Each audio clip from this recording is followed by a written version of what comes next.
ఇర్మియా గ్రంథము 25వ అధ్యాయము మొదటి వచనం నుంచి నేను చదువుతున్నాను.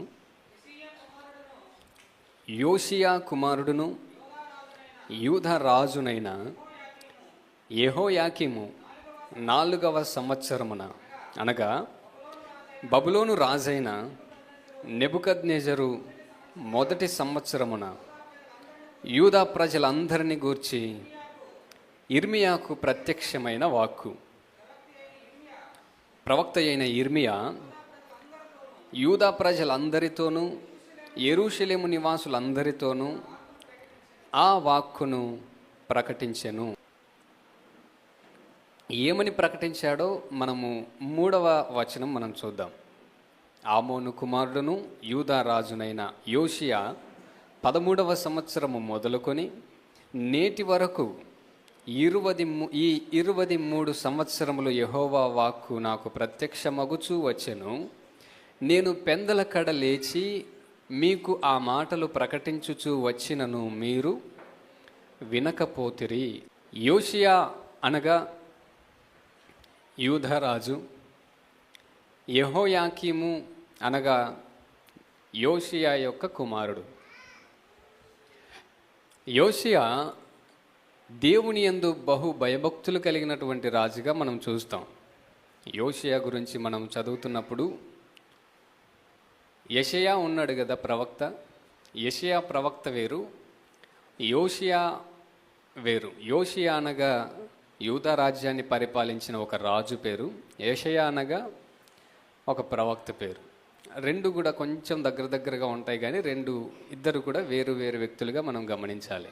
అయితే బైబిల్లో యూదా రాజ్యాన్ని, ఇశ్రాయేలు రాజ్యాన్ని పరిపాలించినటువంటి రాజులు దాదాపుగా 42 మంది ఉన్నప్పటికీ ఈ 42 మంది రాజులలో గొప్పగా పరిపాలన చేసినటువంటి, దేవునికి ఇష్టంగా పరిపాలన చేసినటువంటి, దేవుని ఇష్టానుసారంగా జీవించినటువంటి వ్యక్తి రాజు ఎవరు అనంటే, మీకు తెలిసినటువంటి ఒక పేరు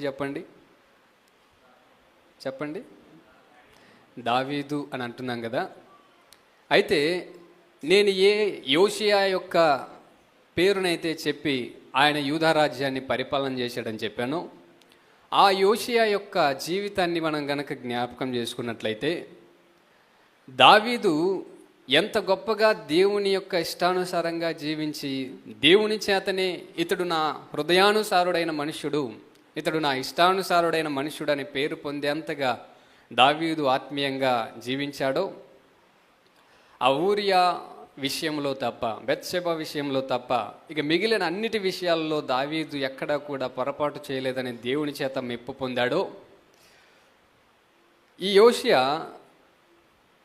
దావీదుతో ఆత్మీయ జీవితంలో పోటీ పడగలిగేంత గొప్పగా, దావీదులోనైనా ఈ బత్షెబ ఊరియా విషయంలో పొరపాటును మనం కనుగొనవచ్చేమో, కానీ యోషియాలో అలాంటిది కూడా కనిపించినంత ఆత్మీయతమైనటువంటి రాజుగా పరిపాలన చేసినటువంటి వాడు ఈ యోషియా. అలాంటి నమ్మకమైనటువంటి, అలాంటి ఆత్మీయత కలిగినటువంటి, దేవుని యందు భయభక్తులు కలిగినటువంటి యోషియాకు పుట్టినటువంటి కుమారుడే మనం ఇప్పుడు చదువుతున్నటువంటి యెహోయాకీము. ఈ యెహోయాకీము ఎప్పుడైతే యోషియా మరణించాడో, యోషియా మరణించినటువంటి వెంటనే తన కుమారుడు రాజు కావాలి కదా. అయితే ప్రజలందరూ కూడా యెహోయాకీమును పక్కన పెట్టి యెహోయాహాజు అనేటటువంటి తన కుమారుణ్ణి, అనగా యోషియా యొక్క మరొక కుమారుణ్ణి రాజుగా చేశారు. ఈ యెహోయాహాజు దేవునికి వ్యతిరేకంగా జీవించడం వలన దేవుడు యెహోయాహాజును పక్కన పెట్టేశాడు. తర్వాత ఎప్పుడైతే యోషియా మరణించిన సంగతి తెలిసిందో, ఇప్పుడు ప్రవక్త అయినటువంటి ఈ ఇర్మియా గారు మాట్లాడుతున్నటువంటి మాటలు మనం చూస్తున్నాం. యోషియా కాలంలో బాగానే ఉంది. ఎప్పుడు వరకట 3వ వచనం మనం చూసాం. ఆమోను కుమారుడును యూదా రాజునైన యోషియా 13వ సంవత్సరము మొదలుకొని నేటి వరకు ఈ 23 సంవత్సరములు యెహోవా వాక్కు నాకు ప్రత్యక్షమగుచు వచ్చెను. చూసారా? అనగా యోషియా 13 సంవత్సరాల పరిపాలన కాలంలో దేవుడు ఇర్మియా ప్రవక్తను లేపి మాట్లాడాల. యోషియా జీవించినంత కాలం పరిపాలన, దేవుని యొక్క భక్తిలో ప్రజలందరినీ కూడా నడిపించిన విధానంలో యోషియా బాగానే పరిపాలన చేశాడు. కానీ ఎప్పుడైతే యోషియా మరణించాడో ప్రజలందరూ కూడా దేవునికి దూరం కావడం ప్రారంభించారు. ఎప్పుడైతే దేవునికి ప్రజలు దూరం కావడం ప్రారంభించాడో దేవుడు వారిని హెచ్చరిక చేయడానికి ఒక ప్రవక్తను లేపాడు. ఆ ప్రవక్త పేరే మనం ఇప్పుడు చదువుతున్నాం. ఎవరు? ఇర్మియా ప్రవక్త. ఇప్పుడు ఇర్మియా గ్రంథం ఎందుకు రాయబడింది అని అంటే, యోషియా మరణించిన తర్వాత ప్రజల యొక్క పరిస్థితిని బట్టి ప్రజలను మరలా దేవునికి దగ్గరగా చేయడానికి, రాజును సరిచేయడానికి, రాజును హెచ్చరిక చేయడానికి దేవుడు ఇశ్రాయేలీలకు ఒక ప్రవక్తను లేపాడు. ఆయన పేరే ఇర్మియా అనేటటువంటి విషయాన్ని మనము చూస్తున్నాం. ఇర్మియా ప్రవక్తనైతే దేవుడు లేవనెత్తి తన బిడ్డలతో మాట్లాడుతూ ప్రతిరోజు కూడా ఉదయముననే ఆయన పెందలకడనే లేచి ప్రకటించుచు వచ్చినను కూడా ఏం చేశారట? వినకపోతిరి అని ఉంది చూడండి. విననటువంటి విధంగా ప్రజలు జీవిస్తున్నటువంటి సమయంలో దేవుడు ఎవరినైనా శిక్షించటానికి ముందుగా వారికి మొదటగా హెచ్చరిక చేస్తాడు. హెచ్చరికను కూడా వినకపోయినట్లయితే, పట్టించుకోకపోయినట్లయితే వారి మీదికి శ్రమను, వారి మీదికి శిక్షను తప్పనిసరిగా రప్పిస్తాడు. అందుకే బైబిల్ మనకు తెలియజేస్తుంది, ఎన్నిసార్లు గద్దించినను విననొల్లని వాడు మరి హఠాత్తుగా తిరుగు లేకుండా నాశనమవును అని చెప్పి దేవుని వాక్యంలో మనం చూస్తాం. అయితే విననటువంటి వారికి ఇర్మియా ప్రవక్త మాట్లాడుతున్నటువంటి ఈ విషయం ఏంటో మనము చూద్దాం రండి. 8వ వచనం, 25వ అధ్యాయం 8వ. సైన్యములకు అధిపతియగు యెహోవా ఇలాగు సెలవిచ్చుచున్నాడు, మీరు నా మాటలను ఆలకింపకపోతిరు గనుక నేను ఉత్తర దేశంలోనున్న సర్వజనములను, నా సేవకుడైన నెబుకద్నెజరును బబులోను రాజును పిలువనంపించుచున్నాను అని అంటున్నాడు. చూడండి, ఈ దేశం మీదికిని దీని నివాసుల మీదికిని చుట్టూనున్న ఈ జనులందరి మీదికిని వారిని రప్పించుచున్నాను. ఈ జనులను శాపగ్రస్తులుగాను, విస్మయాస్పదముగాను, అపహాసాస్పదముగాను, ఎప్పటికీ పాడుగాను ఉండజేసేదను. వాళ్ళకి సంతోషం ఉండదు, పెళ్లి సందడి ఉండదు, ఏముండదు. కానీ 11వ వచనంలో మనం చూస్తాం, ఈ దేశమంతయు పాడగును, నిర్జనముగా ఉండును. ఈ జనులు 70 సంవత్సరములు బబులోను రాజునకు దాసులుగా ఉందురు. చూసారా, దేవుడు మొదటగా వారికి వార్నింగ్ ఇచ్చాడు చాలా రోజులు తన ప్రవక్త అయిన ఇర్మియా ద్వారా. విననటువంటి సమయంలో గమనించండి, దేవుడు ఇప్పుడు ఇదే ఇర్మియా ప్రవక్త ద్వారా మాట్లాడుతున్నాడు. ఏమని? నేను ఉత్తర దేశంలో ఉన్నటువంటి నా సేవకుడైన బబులోను రాజును రప్పించబోతున్నాను. ఎవరి కాలంలో ఈ మాట ప్రకటించబడుతుంది? యెహోయాకీము కాలంలో. యెహోయాకీము పరిపాలన చేస్తున్నప్పుడు దేవుడు ఇర్మియా ద్వారా ప్రకటిస్తున్నటువంటి మాటను మనం చూస్తున్నాం. ఇక త్వరలో రాబోతున్నాడు, యెహోయాకీము రాబోతున్నాడు అని. ఒకసారి మనం అది కూడా చూద్దాం.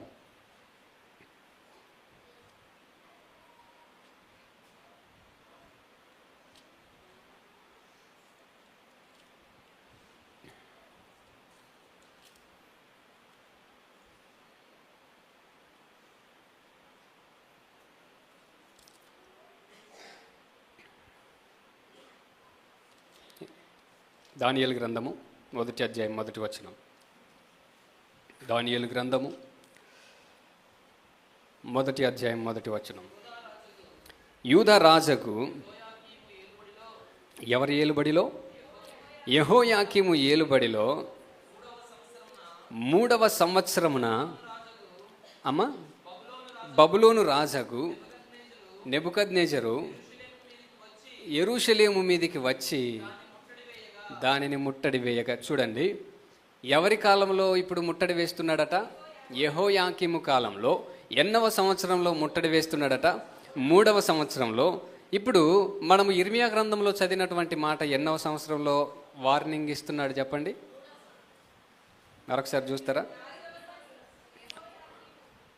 చూడండి, యూదా రాజైన, మొదటి వచనం, యోషియా కుమారుడును యూదా రాజునైన యెహోయాకీము 4వ సంవత్సరం, 3వ సంవత్సరంలోనే ముట్టడి వేశాడు. ఎవరు? బబులోను రాజు. ఇప్పుడు 3వ సంవత్సరమున ముట్టడి వేస్తే 4వ సంవత్సరమున దేవుడు తన ప్రవక్త ద్వారా అంటున్నాడు. ఏమని? ఇదిగో మీరు నా మాటలు వినడం లేదు కాబట్టి నా సేవకుడైన బబులోను రాజును నేను రప్పించబోతున్నాను. శత్రువు ఒకవైపు రెడీగా ఉన్నాడు. మీరు విని ఒకవేళ మీ మనసును మార్చుకొని నా వైపు తిరిగినట్లయితే ముట్టడి వేసినటువంటి సిద్ధంగా ఉన్నటువంటి పొలిమేరల దగ్గర ఉన్నటువంటి శత్రువును వెనక్కి పంపించేటటువంటి పని నేను చూసుకుంటాను. కానీ మీరు నా మాట ఒకవేళ వినకపోయినట్లయితే శత్రువు లోపలికి వస్తాడు, ఈ దేశమును పాడు చేసి నిర్జనముగా చేస్తాడు. వార్నింగ్ ఇచ్చినప్పటికీ కూడా దేవుని మాటను ప్రజలు పట్టించుకోలేదు.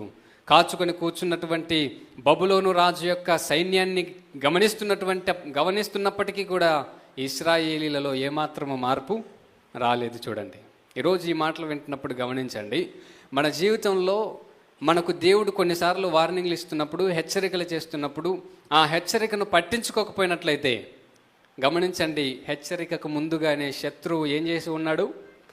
కాపు కాచుకొని ఉన్నాడు. ఎప్పుడు దొరుకుతాడా, ఎప్పటికి లోపలికి వెళ్దామని చెప్పి. అలాంటి పరిస్థితిని గమనించినటువంటి దేవుడు చివరి అవకాశంగా ఇర్మియా ప్రవక్త ద్వారా మాట్లాడుతున్నప్పటికీ ప్రజలు ఎవ్వరూ కూడా పట్టించుకోవడం లేదట. మరి ఏం చేస్తున్నారు?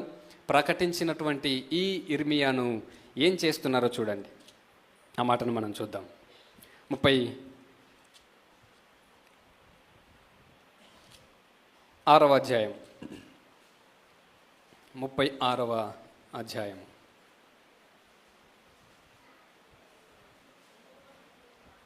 యూదారాజే మొదటి వచనం. యూదారాజని యోషియా కుమారుడు యెహోయాకీము 4వ సంవత్సరమున యెహోవా వాక్కు ఇర్మియాకు ప్రత్యక్షమై ఇలాగు సెలవిచ్చెను.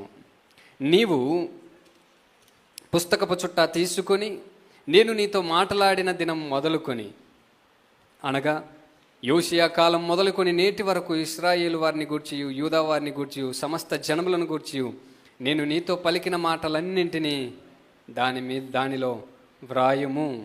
నేను యూదా వారికి చేయ ఉద్దేశించు కీడంతటిని గూర్చి వారు విని నేను వారి దోషమును వారి పాపమును క్షమించున్నట్లు వారి దుర్మార్గతను విడిచి పశ్చాత్తాపడుదురేమో. మాటలతో చెబితే వినలేదు కదా, మాటలతో చెబితే విననటువంటి వాళ్ళకి ఇప్పుడు నీవు ఒక గ్రంథంలో రాయి, అదైనా చదువు. ఈ గ్రంథం కూడా ఎందుకు రాయమన్నారు అని అంటే ఒకసారి మాట కూడా చూద్దామండి. అసలు గ్రంథమును ఎందుకు రాయమన్నాడో.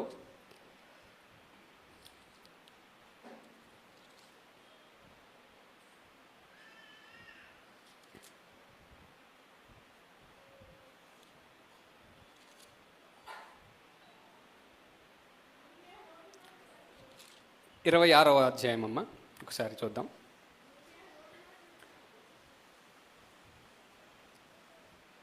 26వ అధ్యాయము 7వ వచనం ఒకసారి చూద్దాం.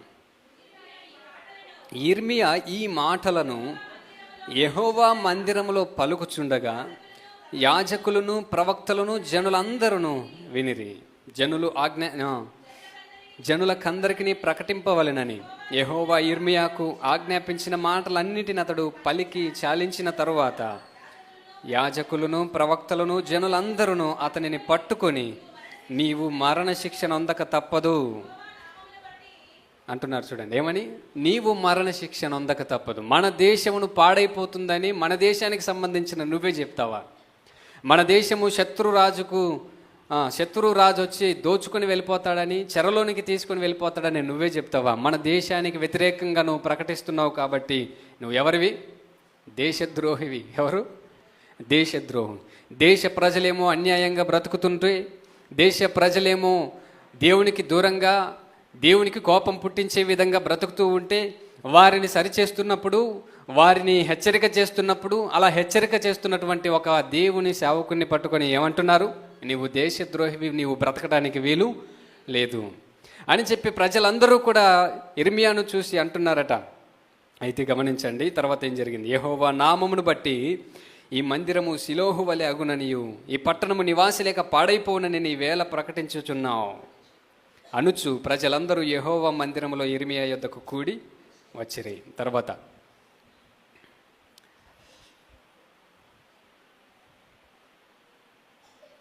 20వ వచనం చూద్దాం. చాలా ఉంది కానీ త్వరగా చూద్దాం. మరియు కిర్యాతరిము వాడైన షమయా కుమారుడగు ఊరియాయను ఒకడు యెహోవా నామమును బట్టి ప్రవచించుచుండెను. అతడు ఇర్మియా చెప్పిన మాటల రీతినే ఈ పట్టణమునకు విరోధముగాను, ఈ ద్వేషమునకు విరోధముగాను ప్రవచించెను. కిర్యాతారిము వాడైన షమయా కుమారుడగు ఊరియా అనేటటువంటి వ్యక్తి కూడా ఇర్మియాకు ముందుగా ప్రకటించాడట. ఏమని? ఇర్మియా ఏ మాటలైతే ఆ పట్టణం గురించి, ఆ ప్రజల గురించి ప్రకటించాడో, ఇదిగో మీరు మార్పు చెందకపోయినట్లయితే, పశ్చాత్తాపడకపోయినట్లయితే దేవుడు ఈ పట్టణం మీదకి బబులోను రాజును రప్పించబోతున్నాడు అని చెప్పినా సరే, ఆ ఊరియాను కూడా వీళ్ళు ఏం చేశారట? చంపారు అని చెప్పి ఉంది చూడండి. అతని చంపజూచుచుండగా ఊరియా భయపడి పారిపోయి ఐగుప్తు చేరెను. తర్వాత అప్పుడు రాజైన యెహోయాకీము అక్బోరు కుమారుడగు ఎల్నాతానును అతనితో కొందరిని ఐగుప్తునకు పంపెను. వారు ఐగుప్తులో నుండి ఊరియాను తీసుకుని వచ్చి రాజైన యెహోయాకీము వద్ద చేర్చగా ఇతడు ఖడ్గముతో అతన్ని చంపి సామాన్య జనుల సమాధిలో అతని కళేబరములను వేయించెను. ఇర్మియా ప్రకటించడానికి ముందుగానే అదే మాటలు ప్రకటిస్తున్నటువంటి ఊరియా అనేటటువంటి ఒక దేవుని సేవకుణ్ణి ఈ యెహోయాకీము ఏం చేశాడు? చంపేశాడు. నేను ఈ మాటలు ప్రకటిస్తే నన్ను చంపేస్తారని తెలిసినా కానీ ఇర్మియా మాత్రం ప్రకటించకుండా ఉండలేకపోయాడు. చూడండి, ఊరియా తప్పించుకొని పారిపోయాట ఐగుప్తు దేశానికి. తప్పించుకొని పారిపోతున్నటువంటి వాడిని వెంటాడి ఐగుప్తు దేశానికి 4 మనుషులను పంపించి, కొంతమందిని పంపించి, అక్కడి నుంచి కూడా అతనిని తీసుకుని వచ్చి ఖడ్గముతో ఏం చేశారట? చంపేశాడు. ఎవరు? ఒక గొప్ప ఆత్మీయ తండ్రికి పుట్టినటువంటి కుమారుడు. ఇందాక చెప్పాను, దావీదులోనైనా మనము మచ్చను కనుగొనగలమేమో కానీ యోషియాలో మాత్రము మనము ఏమాత్రం ఒక మచ్చను కూడా కనుగొనలేము. అంత గొప్పగా ఇశ్రాయేలు అలాగే యూదా రాజ్యాలన్నిటినీ, 2 రాజ్యాలను, ఇతడు యూదా రాజ్యానికి సంబంధించిన రాజే యోషియా, కానీ ఇశ్రాయేలు రాజ్యాన్ని కూడా ప్రభావితం చేసి అక్కడ కూడా దేవుని కార్యాలను జరిగించినటువంటి వాడు. అక్కడ కూడా దేవుని కార్యాలను జరిగించి అక్కడ ఉన్నటువంటి అన్యదేవతల విగ్రహాలను తీసివేసి ప్రక్షాళన చేసినటువంటి రాజు యోషియా. అలాంటి గొప్ప తండ్రికి పుట్టినటువంటి కుమారుడు ఇప్పుడు ఏం చేస్తున్నాడు? ఆయనేమో ప్రవక్తలందరూ కూడా పారిపోయి ఎక్కడికక్కడ దాక్కుని ఉంటే వాళ్ళందరినీ తీసుకుని వచ్చి పోషించి, ఇదిగో మందిరం పాడైపోయింది, మందిర స్థలాన్ని బాగు చేయాలని చెప్పి యోషియా ప్రకటిస్తే, ఇప్పుడు బాగున్నటువంటి ఈ సేవకులను, ప్రకటించేటటువంటి సేవకులను చంపేవాడిగా ఈ కుమారుడు తయారైపోయాడు. చూడండి, అయితే దేవుడు చూస్తూ ఊరుకున్నాడంటే చూస్తూనే ఉండిపోయాడు. ఊరియా చంపబడ్డాడు. దేవుడు ఏమైపోయాడట? మౌనంగా ఉన్నాడు. దేవుడు మౌనంగా ఉండి మరొక ప్రవక్తను లేపాడు. చూడండి, ఊరియా పోతే అయిపోయింది అని అనుకున్నాడు. ఎవరు?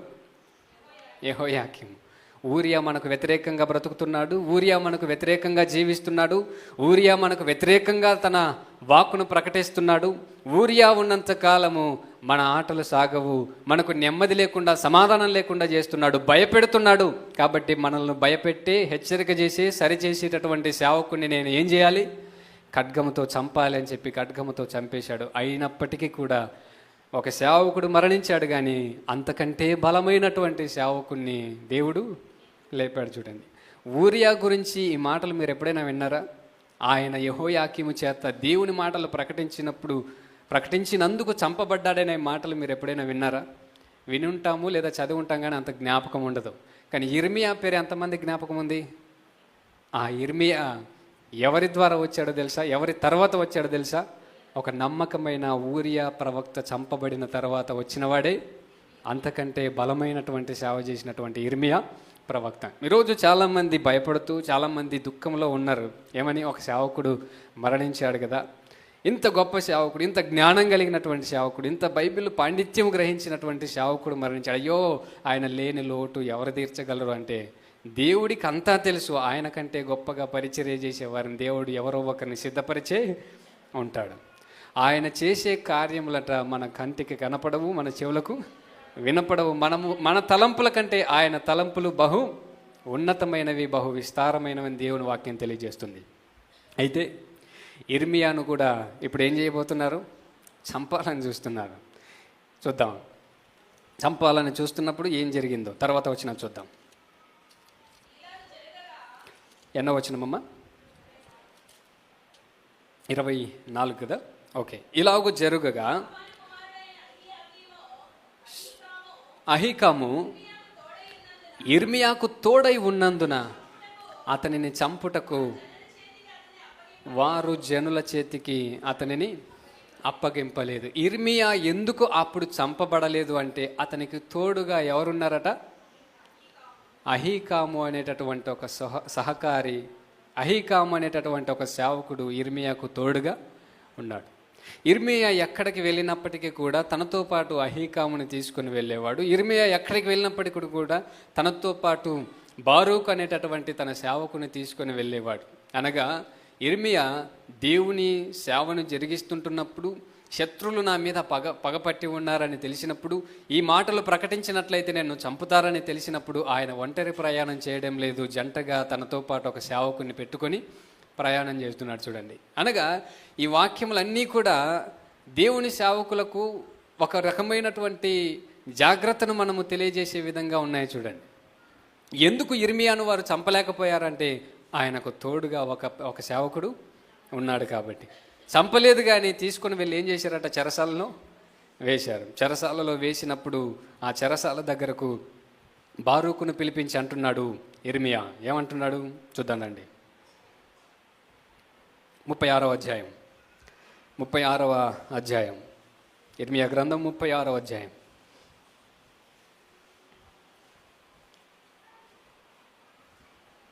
4వ వచనం చూద్దాం.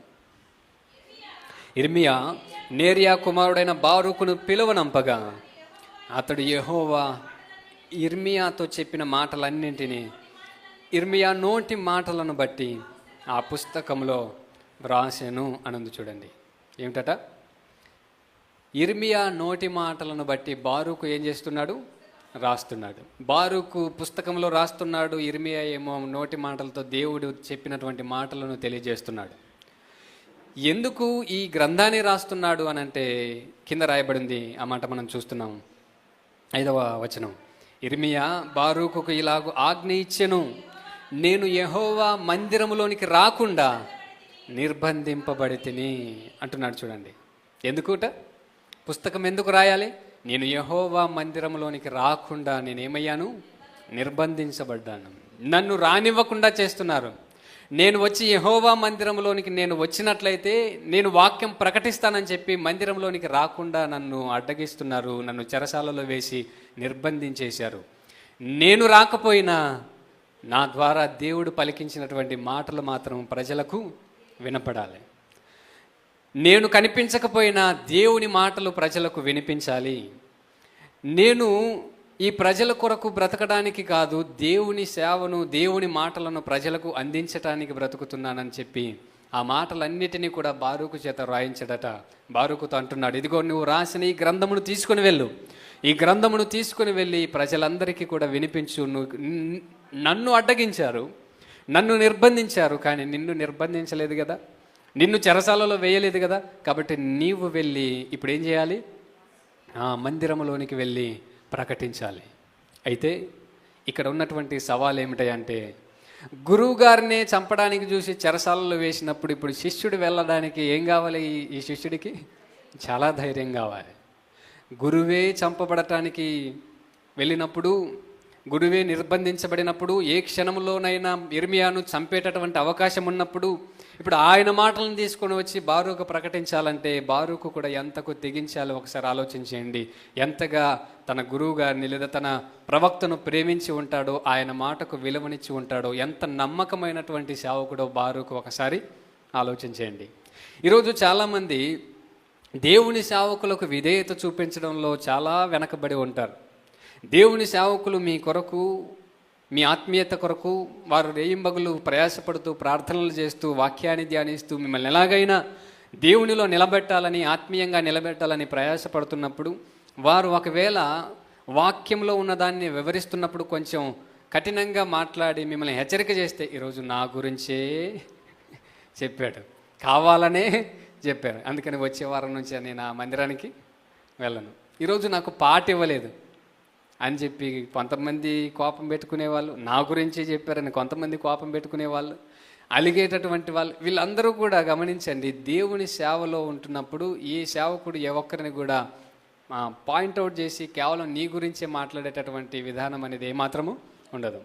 దేవుడు మాకిచ్చినటువంటి పని ఏంటి అంటే మిమ్మల్ని ఏ రకమునైన ఏ విధము చేత మనమందరం కూడా దేవుని ఎదుట మీరందరూ కూడా సిగ్గుపడనక్కర్లేని దేవుని కుమారులుగా నిలబెట్టాలని దేవుడు సేవకులకు ఆ బాధ్యతను అప్పగించాడు. బారూకును మనం చూస్తున్నాం, ప్రాణాలకు తెగించి వెళ్తానన్నాడా వెళ్ళనన్నాడా ఒకసారి చూడండి. అయితే కాబట్టి 6వ వచనం, కాబట్టి నీవు వెళ్ళి ఉపవాస దినమున యెహోవా మందిరములో ప్రజలకు వినబడినట్లుగా నేను చెప్పగా నీవు పుస్తకములో వ్రాసిన యెహోవా మాటలను చదివి వినిపించుము. తమ పట్టణము నుండి వచ్చి యూదా జనులందరికీ వినబడినట్లుగా నీవు వాటిని చదివి వినిపింపవలెను. 8వ వచనం, ప్రవక్త అయిన ఇర్మియా తనకు ఆజ్ఞ ఇచ్చినట్టు నేరియా కుమారుడైన బారూకు గ్రంథమును చేతపట్టుకొని యెహోవా మాటలన్నింటినీ యెహోవా మందిరంలో చదివి వినిపించాను. చూసారా ఏం చేశాడు? ఇప్పుడు బారూకు కూడా యెహోవా మందిరానికి తీసుకొని వెళ్ళాడు. దేవుడు తన ప్రవక్త ద్వారా రాయించినటువంటి మాటలన్నిటినీ కూడా వినిపించాడు. కారణం ఏమిటి? ఎందుకు ఆ మాటలను చదివి వినిపిస్తున్నాడు అని అంటే, ఒకవైపు పక్కన శత్రువు కాచుకొని ఉన్నాడు. ఎప్పుడైనా లోపలికి రావచ్చు, ఎప్పుడైనా ఈ యూదా రాజ్యం మీద దాడి చేయవచ్చు, ఎప్పుడైనా వీరిని బబులోని దేశానికి చెరగా తీసుకొని పోవచ్చు. మీరు నాశనం కాకూడదని, మీరు పతనం కాకూడదని, మిమ్మల్ని చెరలోనికి తీసుకొని వెళ్ళకూడదని, మీరు దేవుని యొక్క స్వాతంత్ర్యములో, దేవుడు మీకు ఇచ్చినటువంటి రాజ్యంలో ఆ పాలు తేనెలు ప్రవహించేటటువంటి రాజ్యాన్ని మీరు స్వాధీనపరుచుకున్నారు కదా, దానిని అనుభవించాలని దేవుడు ఈ రాజ్యంలో పెడితే మీరేమో దేవునినే దూరం చేసుకొని దేవునికి వ్యతిరేకంగా జీవిస్తూ ఉండనప్పుడు దేవుడు అంటున్నాడు, ఇదిగో మీకు ఎన్ని అవకాశాలు ఇస్తున్నానో ఆ అవకాశాలలో ఒక్కటి కూడా మీరు సద్వినియోగము చేసుకోవడం లేదు. ఇప్పుడు ఇర్మియా ప్రవక్త ద్వారా మాట్లాడాడు, ఊరియా ప్రవక్త ద్వారా మాట్లాడాడు. ఇప్పుడు ఇర్మియా సేవకుడైన బారూకు ద్వారా కూడా ఆ గ్రంథము ద్వారా మాట్లాడుతున్నాడు. మాట్లాడినప్పుడు కూర్చున్నటువంటి వాళ్ళు, విన్నటువంటి వాళ్ళందరూ కూడా ఏం చేశారో చూద్దాం రండి. 13వ వచనం చూద్దాం. బారూకు ప్రజలందరికీ వినబడినట్లు ఆ పుస్తకములో నుండి చదివి వినిపించిన మాటలన్నింటినీ మికాయా వారికి తెలియజెప్పగా ప్రధానులందరూ కూషికి ఇనుమనువడును షెలెమ్యాకు మనువడును నెతన్యాకు కుమారుడునైన యెహూదిని బారూకునొద్దకు పంపి నీవు ప్రజల వినికిడిలో చదివిన పుస్తకము చేత పట్టుకొని రమ్మని ఆజ్ఞేయగా నేరియా కుమారుడు బారూకు ఆ గ్రంథమును పట్టుకొని వచ్చాను. అతడు రాగా వారు నీవు కూర్చుండి మాకు వినిపింపుమనగా బారూకు దానిని చదివి వినిపించాను. వారు ఆ మాటలన్నిటిని విన్నప్పుడు భయపడి ఒకరినొకరు చూసుకొని మేము నిశ్చయముగా ఈ మాటలన్నిటిని రాజునకు తెలియజెప్పదమని బారూకుతో అనేది. తర్వాత ఈ మాటలన్నిటిని అతడు చెప్పుచుండగా నీవు ఎట్లు రాసితివి అది మాకు తెలియజెప్పుడని వారిని అడగగా బారూకు అతడు నోటి మాట నుండి ఈ మాటలన్నింటినీ పలుకగా నేను పుస్తకంలో వాటిని సిరాతో వ్రాసితని వారికి ఉత్తరమిచ్చాను. నీవును ఇర్మియాయును పోయి దాగి ఉండిరి, మీరున్న చోటు ఎవరికి తెలియజేయవద్దని ప్రధానులు చెప్పి శాలలో ఉన్న రాజునద్దకు తామే వెళ్ళి ఆ మాటలను రాజగదిలోనికి ఎలీషామ గదిలోనికి తీసుకొని వెళ్ళిపోయారు. లేఖికుడైనా తీసుకొని పోయారు. ఓకే, చాలా వచనాలు ఉన్నాయి. జరిగిన విషయం ఏంటి? అక్కడ ఉన్నటువంటి పెద్దలు, ప్రధానులు వారందరి ఎదుట ముందుగా బారూకు చదివి వినిపించాడు. వాళ్ళందరూ కూడా ఆ మాటలను చదివినప్పుడు భయపడిపోయారట. ఇలాంటి మాటలు నువ్వు ఎలా రాయగలిగావు అని అంటే ఇర్మియా గారు చెప్తుండగా నేను సిరాతో వాటిని రాశాను. ఈ మాటలు భయంకరంగా ఉన్నాయి, భయపడే విధంగా ఉన్నాయి. ఈ మాటలను మన వరకు మాత్రమే కాదు కానీ తప్పనిసరిగా ఈ మాటలు రాజుకు చేరవలసి ఉంది. ఎందుకని? ఈ దేశము రాజు చేతిలో ఉంది. దేశమును మార్చడానికైనా, దేశ ప్రజలను ప్రభావితం చేసేటటువంటి పరిస్థితుల్లో ఈ మాటలు విన్న మేము ప్రధానులుగా ఉన్నప్పటికీ మా వల్ల ఏమీ కాదు, ఇది రాజు చేతిలో ఉంది, రాజు దగ్గరికి మాటలను తీసుకొని వెళ్ళాలి అని. మీరు ఈ మాటలు గనక రాజు దగ్గరకు వచ్చి చదివినట్లయితే ఊరియాకు ఏం జరిగిందో తెలుసు కదా. కాబట్టి ఇర్మియాను, నిన్ను ఇద్దరిని కూడా రాజు ఏం చేస్తాడు? చంపేస్తాడు. కాబట్టి ఆ గ్రంథాన్ని మాకివ్వు, నీవు ఇర్మియా వెళ్ళి ఏం చేయాలి? దాక్కోండి అని చెప్పి అన్నారు. దాక్కోండి అని చెప్పి ఈ గ్రంథాన్ని తీసుకుని వెళ్ళి రాజు దగ్గరికి వెళ్ళి చదువుతున్నారట. జాగ్రత్తగా గమనించండి. రాజు దగ్గరకు వెళ్ళి ఈ గ్రంథమును చదువుతుంటున్నప్పుడు ఏం జరిగిందో ఆ మాటను మనం చూద్దాం రండి. 22వ వచనం. 9వ మాసమున రాజు శీతాకాలపు నగరులో కూర్చుండి ఉండగా అతని ముందర కుంపటిలో అగ్ని రగులుచుండెను. యెహూది 3-4 పుటలు చదివిన తర్వాత రాజు చాకుతో దాన్ని కోసి కుంపటిలో వేయగా ఆ కుంపటిలోనున్న అగ్ని చేత అది బొత్తిగా కాలిపోయెను. గాని రాజైనను ఈ మాటలన్నిటినీ వినిన అతని సేవకులలో ఎవరైనను భయపడలేదు, తమ బట్టలు చింపుకొనలేదు అని చూడండి. ఏంటట? ఇర్మియా నోటి మాటలు రాకుండా ఇర్మియాను మందిరంలోనికి రాకుండా నిర్బంధించేశారు. ఇర్మియా ఒకవేళ వచ్చినట్లయితే ప్రకటిస్తాడు దేవుని వాక్యం అని చెప్పి ఇర్మియాను బంధించారు. నన్ను బంధించినా సరే దేవుని మాటలు బయటికి వెళ్ళాలి, ప్రజల్లో మార్పు రావాలి అని చెప్పి గ్రంథమును రాస్తే ఇప్పుడు ఆ గ్రంథమును కూడా యెహోయాకీము ఏం చేశాడట? చాకుతో కోసి కుంపటిలో వేసి కాల్చివేశాడు. దేవుని గ్రంథము ఇప్పుడు కాల్చబడింది. ఏమైంది? కాల్చబడింది. ఈరోజు చాలామంది ఇలాంటి వాళ్ళే ఉంటారు చూడండి. బైబిల్ను కాల్చేసేటటువంటి వాళ్ళు, దేవుని సేవకులను హింసించేటటువంటి వాళ్ళు, సువార్తకు ఆటంకం కలిగించేటటువంటి వాళ్ళు, ఇవన్నీ కూడా ప్రారంభం నుంచి జరుగుతూ వస్తున్నటువంటి విషయాలే. క్రైస్తవ్యం అనేది శ్రమలలో నుంచి వచ్చినదే కానీ రహదారిలో నుంచి వచ్చినది కాదు. శ్రమలు అనేటటువంటి ఆ బాటలో ప్రయాణం చేసే ఈరోజు మన వరకు వచ్చింది క్రైస్తవ్యం. శ్రమలు అనేవి ఎందుకు వస్తాయి? క్షమించండి, శ్రమలు అనేది ఎందుకు వస్తున్నాయి క్రైస్తవులకు? అసలు ఆ శ్రమలు వచ్చినప్పుడు దేవుడు ఏం చేస్తున్నాడు అనేది నేను సెకండ్ సర్వీస్లో కూడా చెప్పబోతున్నాను. కాబట్టి ఒకవేళ వినాలనుకుంటున్నటువంటి వాళ్ళు మీరు లైవ్లోనైనా లేకపోతే ఎక్కడైనా ఉండి వినండి. కానీ ఈ శ్రమలన్నీ కూడా వస్తున్నప్పుడు దేవుడు మౌనంగా ఉండి ఆ గ్రంథమును కాల్చివేస్తున్నప్పుడు దేవుడు కలుగ చేసుకోలేదు, ఎవరు కూడా ఆపలేకపోయారు. తర్వాత ఏం చేశారయ్యా అంటే చూడండి, లేఖికుడైన బారూకు 26వ వచనం చదువుతున్నా. ప్రవక్త అయిన ఇర్మియాను పట్టుకొనవలనని రాజవంశస్థుడగు యెరహ్మెయేలునకు, అజ్రియేలు కుమారుడైన షెరాయాకును, అబ్దయేలు కుమారుడైన షెలెమ్యాకును రాజు ఆజ్ఞాపించెను. కానీ యెహోవా వారిని దాచెను అని చూడండి. తర్వాత గ్రంథం కాల్చబడింది. దేవుని మాటలు ఇప్పుడు కరువైపోయాయి. ప్రజలకు ఇప్పుడు దేవుని మాటలు ప్రకటించే సేవకుడు లేదు. దేవుని మాటలు ప్రకటించటానికైనా చదవటానికైనా దేవుని గ్రంథము లేదు. దేవుని మాటలు దొరకనటువంటి పరిస్థితుల్లో ప్రజలు ఉంటున్నప్పుడు వారిని హెచ్చరిక చేసేవారెవరు లేనటువంటి పరిస్థితి. గమనించండి, రాజే, అధికారులే, రాజ్యాన్ని పరిపాలన చేస్తున్నటువంటి ప్రధానులే దేవుని వాక్యానికి ఆటంకం కలిగిస్తున్నప్పుడు, దేవుని సేవకులకు ఆటంకం కలిగిస్తున్నప్పుడు దేవుడు మరి ఏం చేస్తాడు? ఏం చేశాడయ్యా అంటే మరలా ఇర్మియాకు దేవుడు ప్రత్యక్షమయ్యాడు. ఏం చేశాడట? మరలా ఇర్మియాకు ప్రత్యక్షమయ్యాడు. ఏమంటున్నాడు చూడండి. మరలా ఇర్మియాకు ప్రత్యక్షమై ఇలాగూ సెలవిచ్చాను, నీవు మరి ఒక గ్రంథము తీసుకొని యూదా రాజైన యెహోయాకీము కాల్చిన మొదటి గ్రంథములో రాయబడిన మాటలన్నింటినీ దానిలో రాయి. అతడు గ్రంథాన్ని కాల్చేశాడు కదా, ఆ గ్రంథములో కాల్చబడిన మాటలను మరలా నీవు రాయము. రాశాడా అని అంటే ఏం చేశాడో చూద్దాం. 32వ వచనం చూద్దాం.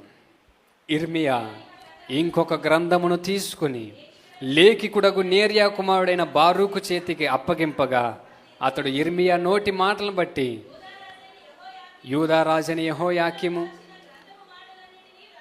యెహోయాకీము అగ్నిలో కాల్చిన గ్రంథపు మాటలన్నింటినీ వ్రాసెను. మరియు ఆ మాటలుగాక అట్టివి అనేకములు అతడు వాటితో గ్రంథము సైజు పెరిగింది. ఏమైంది? గ్రంథము సైజు. యెహోయాకీము, నువ్వు గ్రంథమును కోసి కాల్చకపోతే చిన్న పుస్తకమే ఉండేదేమో. నువ్వు కోసి గ్రంథమును కాల్చావు కాబట్టి ఇప్పుడు దేవుడు చెప్పినటువంటి మాటలు కొంచెం ఎక్కువ ఇన్ఫర్మేషన్ దేవుడు సేవకుడు ఆ గ్రంథములో రాశాడు అని ఉంది చూడండి. ఏమిటట? అతడు చెప్పిన యెహోయాకీము అగ్నిలో కాల్చిన గ్రంథపు మాటలన్నిటినీ రాశాను, మరియు ఆ మాటలుగా కట్టివి అనేకములు అతడు వాటితో కూర్చెను.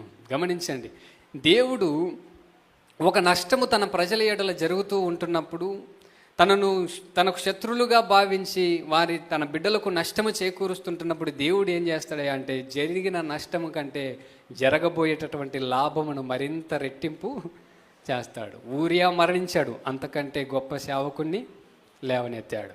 మొదటి గ్రంథం కాల్చబడింది, అంతకంటే ఎక్కువ మాటలు కలిగినటువంటి గ్రంథాన్ని దేవుడు రాయించాడు. ఈరోజు నీ జీవితంలో ఒకవేళ నాకు జరిగినటువంటి కష్టము, నాకు వచ్చినటువంటి బాధలు ఇవన్నీ కూడా చూస్తుంటున్నప్పుడు దేవుడు ఏమైపోయాడు, నన్ను అసలు పట్టించుకోవడం లేదని చెప్పి నువ్వు ఒకవేళ అనుకుంటున్నట్లయితే, నీకు జరిగినటువంటి కష్టం కంటే, జరిగినటువంటి నష్టం కంటే, పొందుతున్నటువంటి బాధల కంటే, శ్రమల కంటే రెట్టింపు మేలునే దేవుడు నీ కొరకు దాచి ఉంచాడనే విషయాన్ని మాత్రం నువ్వు ఎప్పుడు కూడా మర్చిపోవడానికి వీల్లేదు.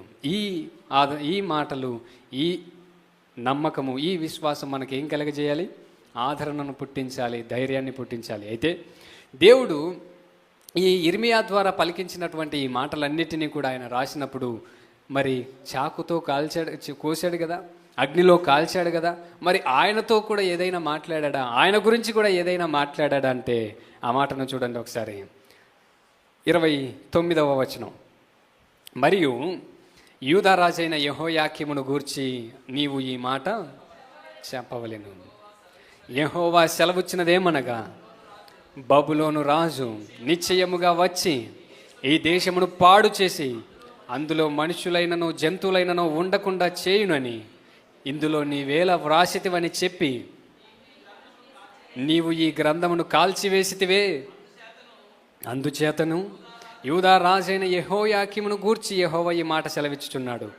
దావీదు యొక్క సింహాసనం మీద ఆసీనుడగుటకు అతనికి ఎవడును లేకపోవును.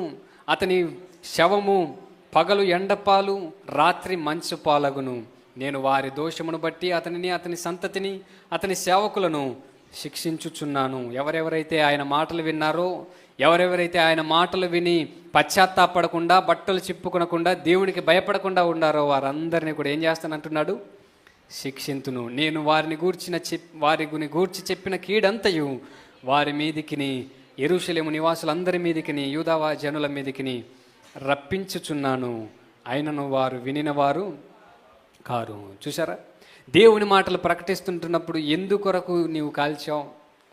పరాయి దేశం వాడు వచ్చి మన దేశాన్ని పాడు చేస్తాడని చెప్పి ఎలా రాస్తావని చెప్పే కదా కాల్చావు.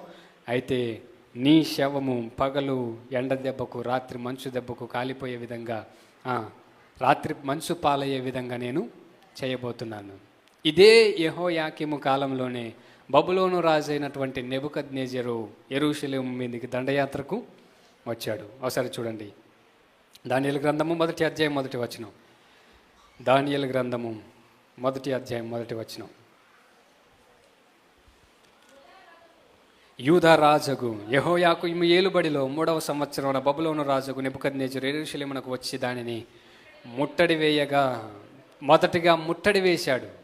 తర్వాత ప్రభువు యూదా రాజుకు యెహోయాకీమును దేవుని మందిరంలో శేషించిన ఉపకరణములను ఆ రాజు చేతికి అప్పగించెను గనుక అతడు ఆ వస్తువులను షీనారు దేశంలోని తన దేవతాలయంలోనికి తీసుకుని పోయి తమ దేవతాలయపు బొక్కసంలో ఉంచెను అని చూడండి.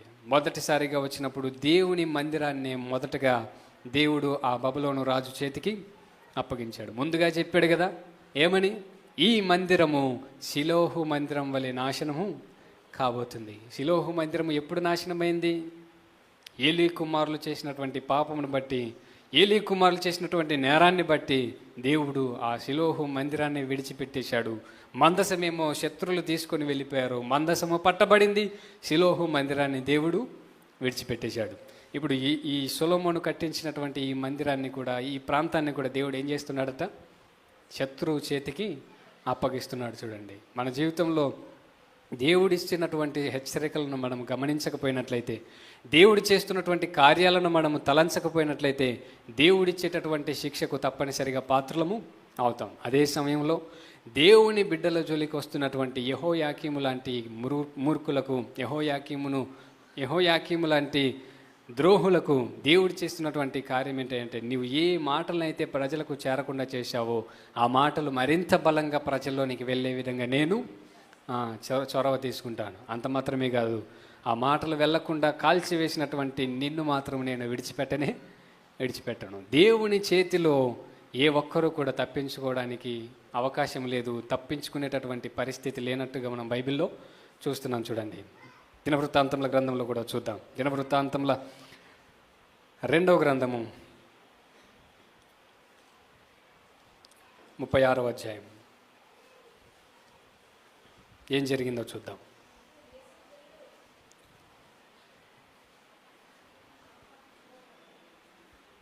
5వ వచనం చూద్దాం. యెహోయాకీము ఏలన ఆరంభించినప్పుడు 25 ఏండ్ల వాడే యెరూషలేములో 11 సంవత్సరములు ఏలెను. అతడు తన దేవుడైన యెహోవా దృష్టికి చెడు నడత నడుచుట చేత అతని మీదకి బబులోను రాజైన నెబుకద్నెజరు వచ్చి అతనిని బబులోనునకు తీసుకుని పోవుటకై గొలుసులతో బంధించెను. ఏం చేశాడట? బంధించి పడేశాడు. ఇర్మియా ప్రవక్తను నీవు బంధించినట్లుగా, ఇర్మియా ప్రవక్తను నీవు నిర్బంధించినట్టుగా నిన్ను బంధించేటటువంటి వారు కూడా రాబోతున్నారు. నీవు తన దేవుని యొక్క బిడ్డలకు ఏ పరిస్థితినైతే పట్టించావో, దేవుని బిడ్డలకు నీవు ఏ కార్యమైతే చేశావో, ఏ విధంగా వారిని ఇర్మియాను గొలుసులతో బంధించి బండలో బిగించేశావో, ఇప్పుడు నీకు కూడా యెహోయాకీము అదే గతి పట్టబోతుంది. చెప్పాడు, చేశాడు. తర్వాత 7వ వచనం, మరియు నెబుకద్నెజరు యెహోవా మందిరపు ఉపకరణములలో కొన్నింటిని బబులోనునకు తీసుకుని పోయి బబులోనులోనున్న తన గుడిలో ఉంచెను. ఇందాక మనం దానియేలు గ్రంథంలో చదివాను, చూసారా? అదే ఇక్కడ మనం చూస్తున్నాం. ఏమిటి? దేవుని మందిరానికి సంబంధించిన కొన్ని ఉపకరణములను తీసుకుని వెళ్ళి దేవుని మందిరంలో దేవుని సేవ కొరకు వాడబడుతున్నటువంటి వాటిని ఇప్పుడు అన్యరాజు వచ్చి అన్య దేవతల గుడిలో అన్య దేవతకు బలి అర్పించే విషయంలో ఆ పాత్రలను ఉపయోగించడానికి తీసుకొని వెళ్ళిపోయాడు. ఎంత ఘోరమైనటువంటి విధంగా అప్పగించేశాడో ఒకసారి ఆలోచించేయండి. తర్వాత ఏం జరిగింది? 8వ వచనం, యెహోయాకీము చేసిన ఇతర కార్యములను గూర్చియు అతడు హేయ దేవతలను పెట్టుకొనుటను గూర్చియు అతని సకల ప్రవర్తనను గూర్చియు ఇశ్రాయేలు యూదా రాజుల గ్రంథమందు వ్రాయబడి ఉన్నది అని చూడండి. ఏంటట? అతడు హేయమైన దేవతలను పెట్టుకున్నాడట. అతడు చేసినటువంటి ప్రవర్తన దేవుని దృష్టికి వ్యతిరేకంగా ఉన్నదట. ఎందుకని హేయమైన దేవతలను పెట్టుకున్నాడు? ఎందుకని హేయమైనటువంటి విధంగా ప్రవర్తించాడు అంటే, యోషియాకు ముందుగా ఉన్నటువంటి రాజు అనగా యోషియా యొక్క తండ్రి ఎవరు అనంటే ఆమోను అనేటటువంటి రాజు ఉన్నాడు. అనగా ఈ యెహోయాకీము యొక్క తాతగారు. ఆ తాతకు కొడుకున్నాడు, తండ్రి ఉన్నాడు. ఆ తాతగారి తండ్రి, ఆ తండ్రి పేరు మనష్షే. ఏం పేరు? మనష్షే. మనష్షే చేసినటువంటి పనిని బట్టి దేవుడు ఎప్పుడో యూదా దేశాన్ని బబులోను రాజు చేతికి అప్పగించాలి అని అనుకున్నాడు. కానీ మధ్యలో ఆమోను కొంతకాలం, అంటే మనష్షే కుమారుడు రాజై మనష్షే కుమారుడైన ఆమోను కొంతకాలం మాత్రమే పరిపాలన చేసి చనిపోయిన తర్వాత చిన్న వయసులోనే, దాదాపు 7-8 సంవత్సరాల వయసులోనే యోషియా అనేటటువంటి రాజు పరిపాలనలోనికి వచ్చి ఆ చిన్న వయసులోనే దేవుని మందిరాన్ని బాగు చేసి మనష్షే నిలబెట్టినటువంటి అన్ని దేవతల విగ్రహాలన్నింటినీ తీసివేసి అంతటిని కూడా, దేశం అంతటిని కూడా పవిత్రపరచి దేవునికి అనుకూలంగా జీవించిన మూలంగా దేవుడు ఆ ఇశ్రాయేలు యూదా రాజ్యాన్ని, లేదా ప్రాముఖ్యంగా యూదా రాజ్యాన్ని బబులోను చేతికి అప్పగించకుండా కొంతకాలం ఆగాడు. కానీ మనష్షే చేసిన పనిని మాత్రము దేవుడు మరిచిపోలేదు. మనష్షే చేసినటువంటి పనికి దేవుడు ఏమన్నాడో తెలుసా? నేను చేయబోయే కార్యమును గురించి ఏం చేస్తానయ్యా అంటే, నీవు చేసిన పనిని బట్టి, నీవు నాకు వ్యతిరేకంగా జీవించిన విధానాన్ని బట్టి, ఈ మనష్షే ఎవరు?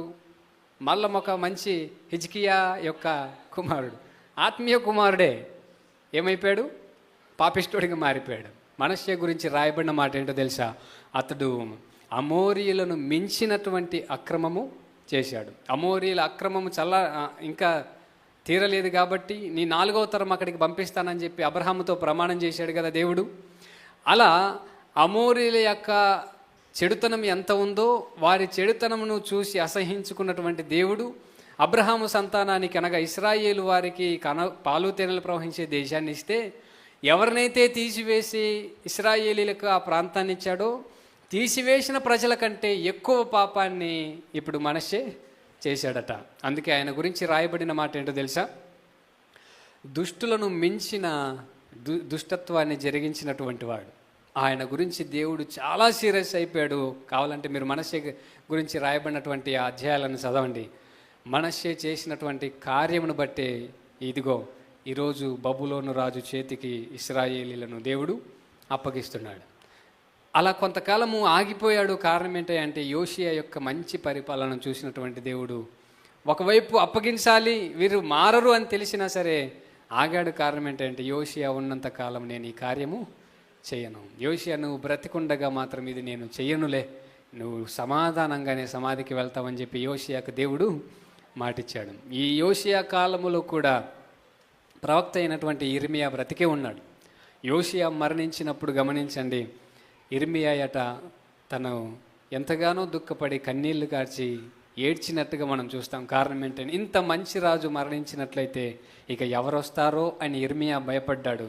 ఇర్మియా భయపడినట్టుగానే ఎవరొచ్చారు? దుర్మార్గుడైనటువంటి యెహోయాకీం వచ్చాడు. ఇప్పుడు ఆ బాధ్యతలన్నిటినీ కూడా రాజుగా ఉన్నటువంటి యెహోయాకీము ఇశ్రాయేలు యూదాలను దేవునికి దగ్గరగా చేయాలి తన తండ్రిలా. కానీ వాటన్నిటినీ పక్కన పెట్టి ఇక్కడ మనం చూసాం ఏమని, అతడు పెట్టుకొనిన హేయ దేవతలను గురించి, అంటే హేయమైనటువంటి దేవతలను గురించి తన ముత్తాత అయినటువంటి మనష్షే చేసినటువంటి దుష్టత్వాన్ని మరలా ప్రారంభించాడు. చూడండి, తండ్రేమో దేశాన్ని అంతటిని కూడా పవిత్రపరిచి ఎక్కడ పడితే అక్కడ ఉన్నటువంటి ఉన్నత స్థలములను విగ్రహాలను తీసివేస్తే ఎక్కడెక్కడైతే తీసేశాడో మరలా అక్కడ ఇప్పుడు యెహోయాకీం ఏం చేస్తున్నాడు? హేయమైనటువంటి దేవతలను విగ్రహాలను పెట్టుకుంటున్నాడు. కానీ దేవుడు చూస్తూ చూస్తూ ఊరుకున్నాడంటే చూస్తూ ఊరుకుండేవాడు కాదు. యెహోయాకీము యొక్క కాలంలోనే నెబుకద్నెజర్ అనేటటువంటి బబులోను రాజును పిలిపించాడు. పిలిపించి ఆ దేశమునంతటిని కూడా నాశనం చేశాడు. ఇశ్రాయేలీలు ఇర్మియా ప్రకటించినట్లుగానే దేశము నిర్జనముగా మిగిలిపోయింది. 70 సంవత్సరములు ఇశ్రాయేలీలు బబులోను రాజు చేతి కింద బానిసలుగా మారిపోయారు. బానిసలుగా తీసుకుని వెళ్ళిపోయి వారిని చెరలో ఉంచేశాడు. అక్కడ వారు బానిస బ్రతుకును బ్రతికారు. ఎక్కడి నుంచి వచ్చినటువంటి వాళ్ళు వీళ్ళందరూ కూడా ఒకప్పుడు ఐగుప్తు దేశంలో బానిసలుగా ఉన్నవారు స్వతంత్రులయ్యారు. స్వతంత్రులుగా ఉన్న వాళ్ళు ఇప్పుడు ఏమైపోయారు? మరలా బానిసలుగా మారిపోయారు. స్వతంత్రులే, క్షమించండి, స్వతంత్రులు బానిసలైన స్వతంత్రులు, అంతే కదా, బానిసలు అయిపోయిన స్వతంత్రులు. ఈరోజు మన దేశం కూడా ఇప్పుడు అలాగే ఉంది. చూడండి, మనకు బ్రిటిష్ వారి నుంచి స్వాతంత్రం వచ్చింది, కానీ మన దేశం నుంచి మనకు స్వాతంత్రం సరిగా ఉందా లేదా అనేటువంటి అనుమానము కలుగుతుంది. ఎవరు కూడా ప్రశాంతంగా వారి పని వారు చేసుకునేటటువంటి స్వాతంత్రం లేదు. ఎవరు కూడా వారి యొక్క విశ్వాసాన్ని స్వాతంత్రంగా ప్రకటించేటటువంటి పరిస్థితులు కనిపించడం లేదు. ఎవరు కూడా వారి విశ్వాసాన్ని స్వాతంత్రంగా ప్రకటించేటటువంటి చాటించుకునేటటువంటి పరిస్థితి లేదు. కారణం ఏంటి అంటే దేవుడు రాజ్యాంగమును మనకు ఇచ్చాడు. ఈ ప్రతి దేశానికి ఒక రాజ్యాంగం ఉన్నట్టుగా మన దేశానికి ఒక రాజ్యాంగం ఇచ్చాడు. ఆ రాజ్యాంగంలో స్వాతంత్రం ఉంది, కానీ పాటించే విధానంలో నాయకులు వాటికి సహకారము అందించడం లేదు. చూడండి, కానీ దేవుడు మాత్రము అన్నీ చూస్తున్నాడు, అన్నీ గమనిస్తున్నాడు. తన బిడ్డలకు ఏది మేలో దేవుడు దానినే జరిగిస్తాడు. నీ జీవితంలో ఒకవేళ నీవు ఎవరి చేతైనా హింసింపబడుతున్నా, ఎవరి చేతనైనా బెదిరించబడుతున్నా, ఎవరి చేతనైనా నీవు శ్రమల పాలవుతున్నా భయపడవద్దు. నువ్వు దేవుని చేతిలో ఉన్నట్లయితే, దేవునికి అనుకూలంగా బ్రతుకుతున్నట్లయితే గమనించండి, నీ జీవితంలో దేవుడే కలుగు చేసుకొని నీవు పొందుకున్నటువంటి శ్రమల కంటే ఇబ్బందుల కంటే మరి రెట్టింపు మేలునే దేవుడు ఇవ్వబోతున్నాడు. రెట్టింపు మేలునే దేవుడు జరిగించబోతున్నాడు అనే విశ్వాసాన్ని మాత్రం ఎప్పుడు విడిచిపెట్టకండి. అందుకే మనం చూస్తున్నాం, చాలా బాధాకరమైనటువంటి విషయమని అందరూ కూడా బాధపడుతున్నారు. దేవుని సేవకుడు మరణించినటువంటి విషయం చాలా బాధాకరమే. కానీ బాధాకరమైనటువంటి విషయం మనకు బాధాకరం, కానీ ఆయనకు మాత్రం అది గొప్ప ధన్యత. ఆయనకు అది గొప్ప. ఒక దేవుని సేవకుడు, దేవుని కొరకు బ్రతుకుతున్నటువంటి వారు హతసాక్షిగా మారిపోవడం అనేది అది అందరికీ దొరికేటటువంటి భాగ్యము కాదు. అలా బ్రతకాలి, అలాంటి చావు రావాలి అంటే ఎవరో స్టెఫెన్ లాంటి వాళ్ళకో, పేతురు లాంటి వాళ్ళకో రావాలి. అలాంటి మరణము ఆయనకు వచ్చిందంటే, అందుకే భక్తుడైనటువంటి దావీదు కోరుకున్నాడు, అలాగే భక్తులు కోరుకున్నారు. ఏంటనే తెలుసా? ప్రభువా, నీతిమంతుల మరణం వంటి మరణము నాకు రావాలి, అలాంటి మరణము నాకు దయచేయి ప్రభువా అని ప్రార్థన చేశారు.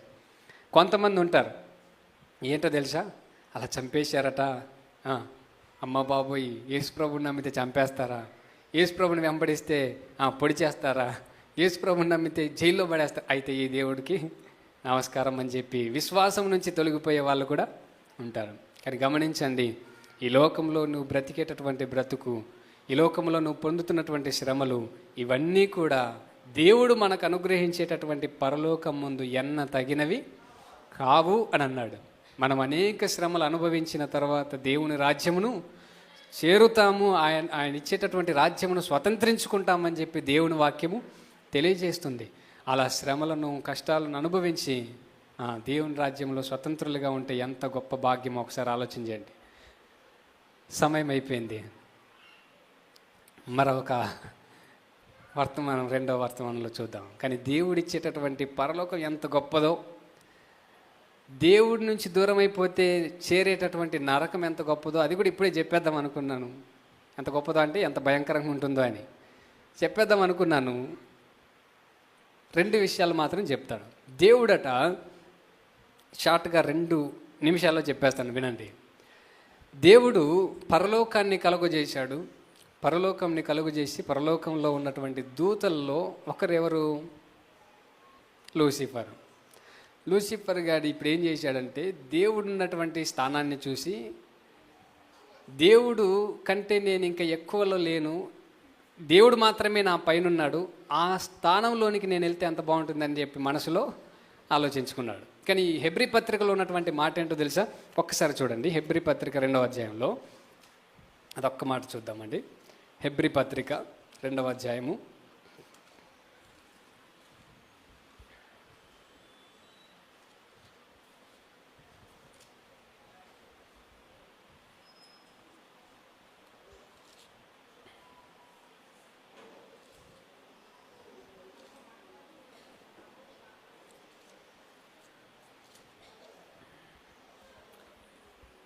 5వ వచనం చూద్దాం.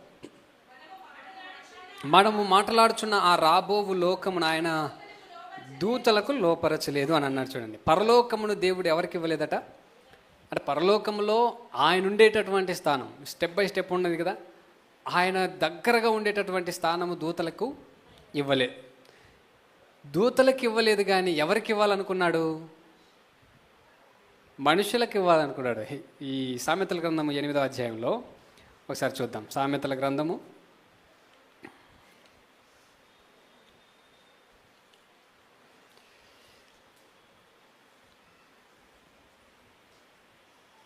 8వ అధ్యాయం 31వ వచనం.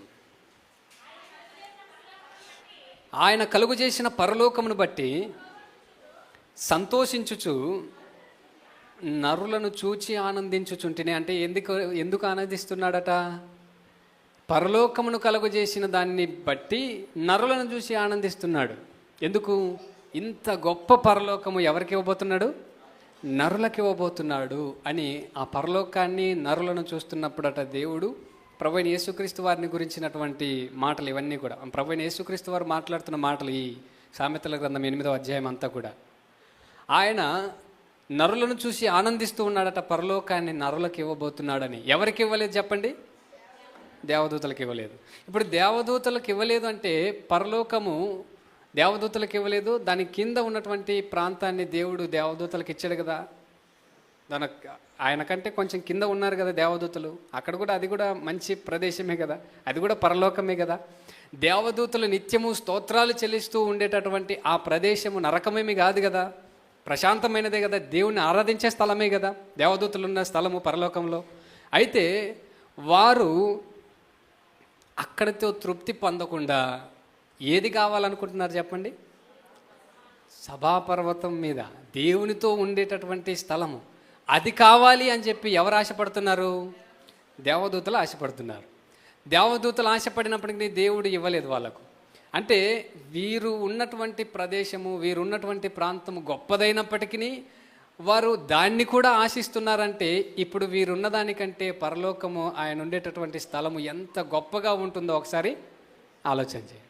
ఆలోచన వచ్చిందా మీకు ఏమైనా? అంటే పరలోకానికి వెళ్తే ఏముందండి, దేవుడిని నమ్ముకొని పరలోకానికి వెళ్తే ఏముంటుంది, స్తుతి స్తోత్రమేనంట కదా, ఏముంటుంది అనుకుంటారు కొంతమంది. అంటే దేవుడు దూతలకే ఎంత ఆశ కలిగి ఉన్నారయ్యా అంటే ఆ స్థలం కోసం దేవుడితోనే యుద్ధం చేయడానికి దిగారు. ఏంటి? దేవునితోనే యుద్ధం చేసి దేవుని దూతలతోనే యుద్ధం చేసి ఎలాగైనా సరే ఆ స్థలాన్ని మేము ఏం చేయాలి? స్వాధీనపరచుకోవాలి. అని వారు అంతకు తెగించారంటే ఆ స్థలము, ఆ పరలోకము ఎంత గొప్పగా ఉంటుందో మీరు ఒకసారి ఊహించుకోండి. ఇది మీ ఊహకు వదిలేస్తున్నా. ఇప్పుడు రెండవది పరలోకము, ఇంకా మీరు ఊహించుకోండి అని వదిలేశాను. ఇంకోసారి వచ్చినప్పుడు మనం మాట్లాడదాం. ఇప్పుడు నరకం గురించి ఒకసారి ఆలోచన చేద్దాం. లాజరు ధనవంతుడు వెళ్ళిపోయారు, చచ్చిపోయారు కదా. ఇప్పుడు ధనవంతుడు మరణించి ఏమంటున్నాడట, పాతాళములో బాధపడుచు, నా నాలుకను చల్లార్చుటకు లాజరు చేతి కొనవేళ్లతోనైనా నాకు నీళ్ళిమ్మని చెప్పి అడుగుతున్నాడు. అప్పుడు నాయన ఇక్కడోళ్ళు అక్కడికి, అక్కడోళ్ళు ఇక్కడికి రావడానికి అవకాశము లేదు అని చెప్పి అన్నాడు అబ్రహాం గారు. అయితే నరకంలో లేదా పాతాళములో బాధపడుచున్నటువంటి ఆ ధనవంతుడు అబ్రహాము గారికి ఏమని ప్రార్థన చేశాడు? లూకా సువార్త 16వ అధ్యాయంలో ఒకసారి చూడండి. లూకా సువార్త 16వ అధ్యాయం ఎన్నో వచనంలో చదువుతున్నారమ్మా మీరు? అప్పుడు అతడు పాతాళంలో బాధపడచ్చు, కన్నులెత్తి దూరం నుండి 27 చదువుదాం, టైం లేదు కాబట్టి 27కి వెళ్ళిపోదాం. అప్పుడు అతడు, తండ్రి అలాగైతే నాకు 5 సహోదరులు ఉన్నారు. ఎక్కడున్నారు 5 సహోదరులు? భూమి మీద ఉన్నారు. నేనేమో పాతాళంలో ఉన్నాను, వారేమో భూమి మీద ఉన్నారు. వారును ఈ స్థలమునకు, ఈ వేదనకరమైన స్థలమునకు రాకుండా సాక్ష్యం ఇచ్చుటకై, వారికి సాక్ష్యం ఇచ్చుటకై నా తండ్రి ఇంటికి వారిని పంపవలని నిన్ను వేడుకొనుచున్నాను. వారు ఇక్కడికి రాకూడదు, ఇది వేదనకరమైన స్థలము. నరకములో ఉన్నవాడు కోరుకుంటున్నాడు ఏమని? నరకానికి ఎవడు రాకూడదు, నరకానికి నా వాళ్ళెవరూ రాకూడదు. ఎందుకు రాకూడదు అంటే ఇది బహు వేదనకరమైనటువంటి స్థలం.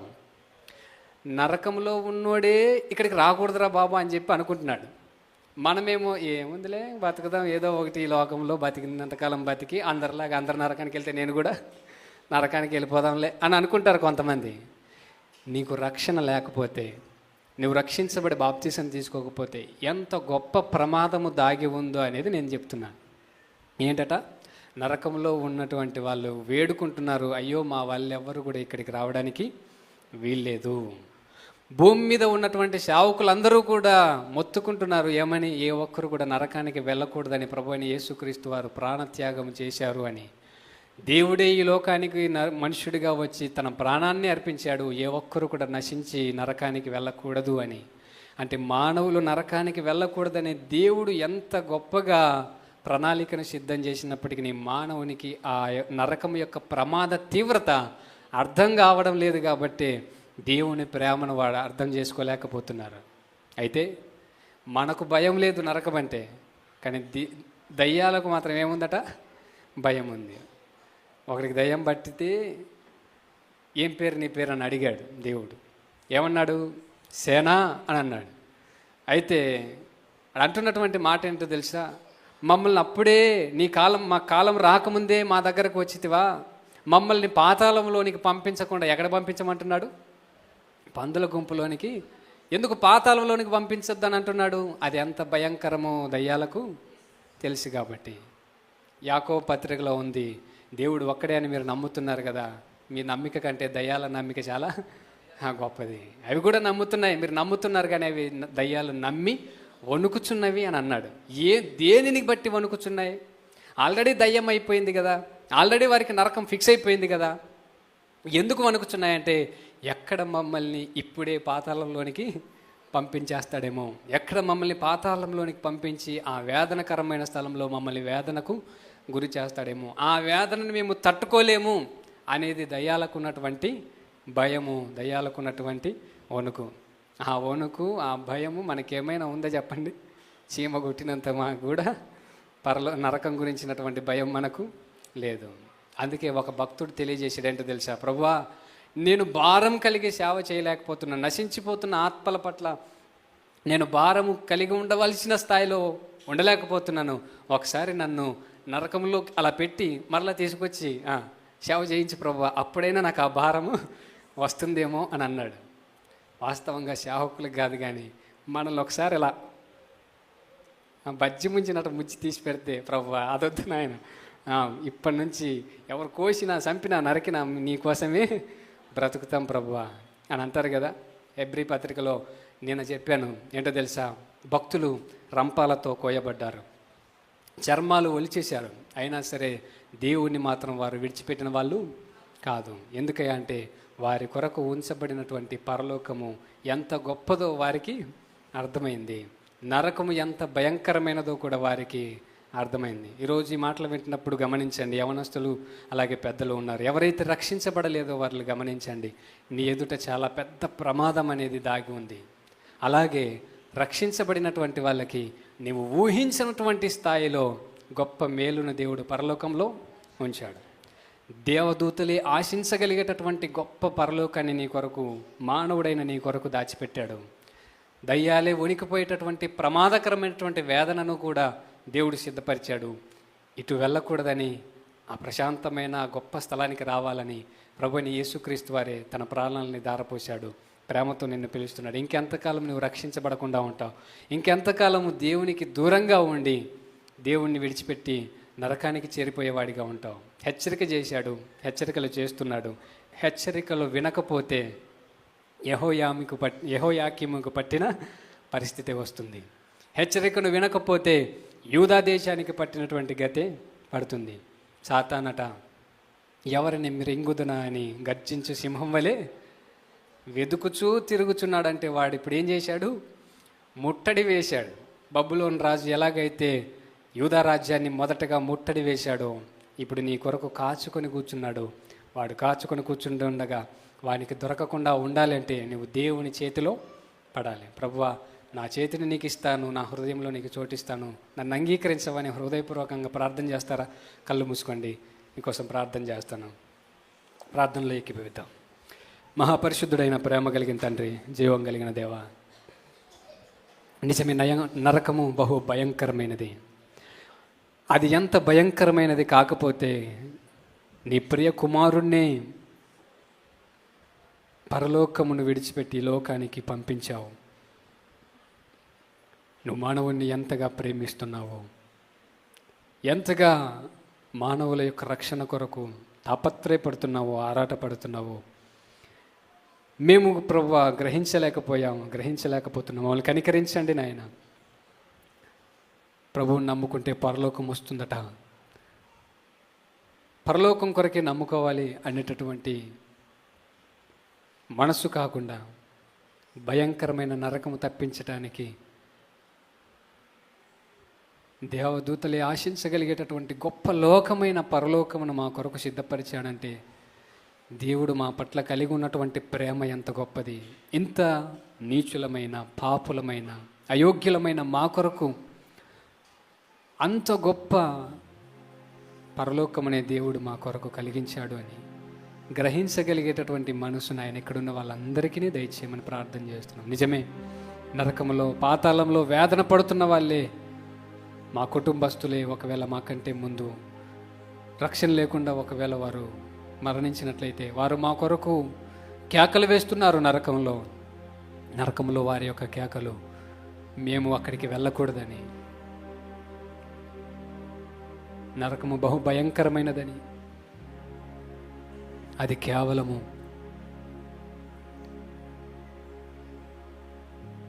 అపవాదికిని వాని దూతల కొరకు సిద్ధపరచబడినదని, వానికి సంబంధించినటువంటి వారి కొరకు సిద్ధపరిచిన నిత్యాగ్ని దండనని, వాడి గుంపులో వాడి సేవకులుగా మారి వాడి బిడ్డలుగా మేము మారకుండా నీ బిడ్డలుగా మారి నీవు మా కొరకు దాచి ఉంచిన ఆ మహిమైశ్వర్యము ఎంత గొప్పదో, మా పౌరస్థితి ఎంత గొప్పదో మేము గ్రహించగలిగేటటువంటి గొప్ప భాగ్యమును నాయనా మీరు మాకు ఇవ్వండి. ఈ లోకంలో మానవులు ఒక అగ్నిగుండమును తయారు చేస్తేనే బహు భయంకరంగా ఉంటుంది. ఇనుమునే కరిగించగలిగేటటువంటి భయంకరమైన అగ్నిని తయారు చేయగలడు. రాగిని, ఇత్తడిని కరిగించగలిగే అగ్నిగుండమును మానవుడే తయారు చేయగలడు. మానవుడే అంత భయంకరమైన అగ్నిగుండాన్ని తయారు చేయగలిగితే నీవు మరి ఎంత రెట్టింపు కలిగినటువంటి అగ్నిగుండమును తయారు చేశావో, నరకము ఎంత భయంకరమైనదో ఊహించుకుంటూనే భయం వేస్తుంది నాయన. అందుకే కదా దయ్యాలు భయపడి వణికిపోతున్నాయి. ఆ భయము, ఆ వణుకు మాకు లేకుండా పోయిందయ్యా. మమ్మల్ని కనికరించండి. నరకం యొక్క తీవ్రత మేము గ్రహించగలిగి నీ ప్రేమను అర్థం చేసుకునే కృపనివ్వండి.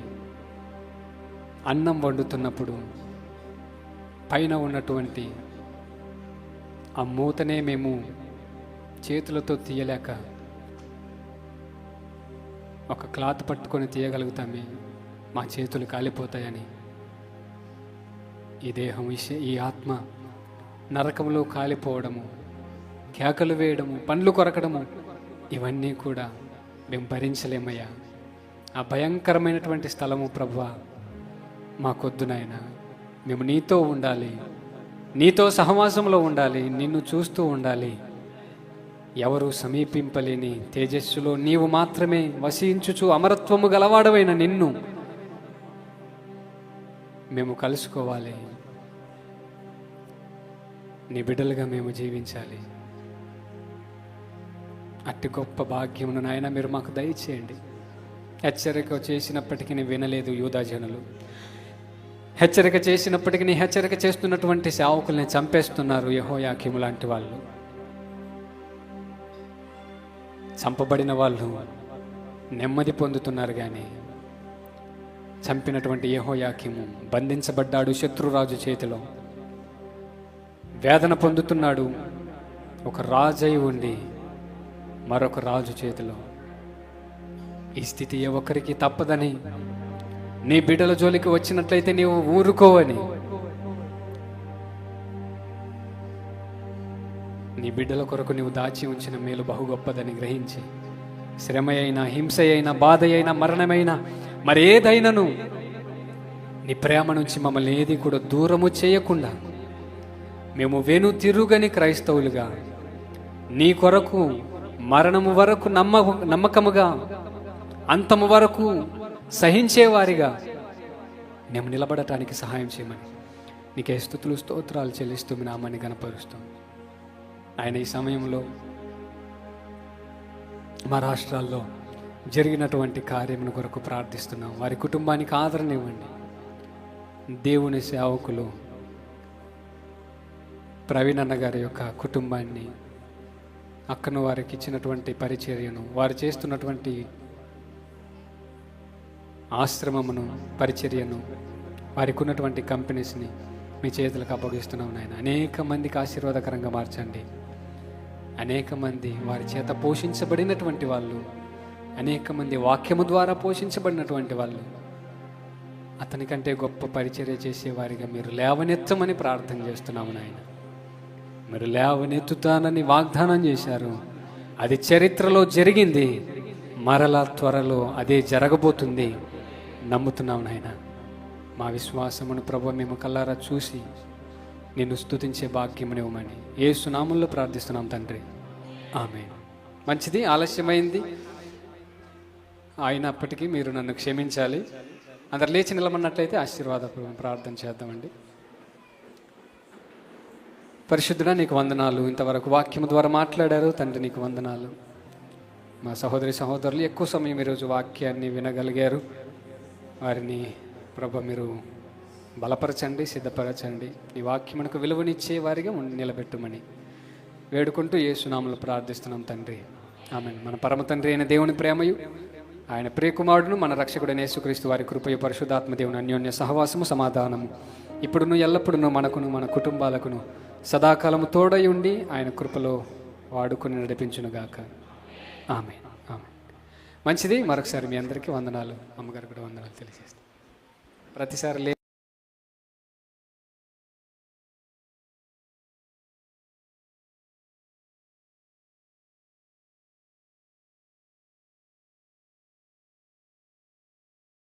పట్ల కొట్టి ప్రభుని కనపరుచుకుందాం. హల్లెలూయా. మరి రాజు పాస్టర్ గారి కొరకు, వారి కుటుంబం కొరకు మీ అనుదిన ప్రార్థనలు జ్ఞాపకం చేసుకోవాలని మనవి చేస్తున్నాను. దేవుడు తన దైవజనుని నిలబెట్టుకుని మనకి హెచ్చరికలు ఇచ్చినటువంటి ప్రతి హెచ్చరికను మీ ఆత్మీయ జీవితాల్లో ప్రతిదినము వాటిని నెవరవేసుకుంటూ దేవుని చిత్తాన్ని చేసేవారిగా ఉండాలని మనం చేస్తున్నాను. అందరికీ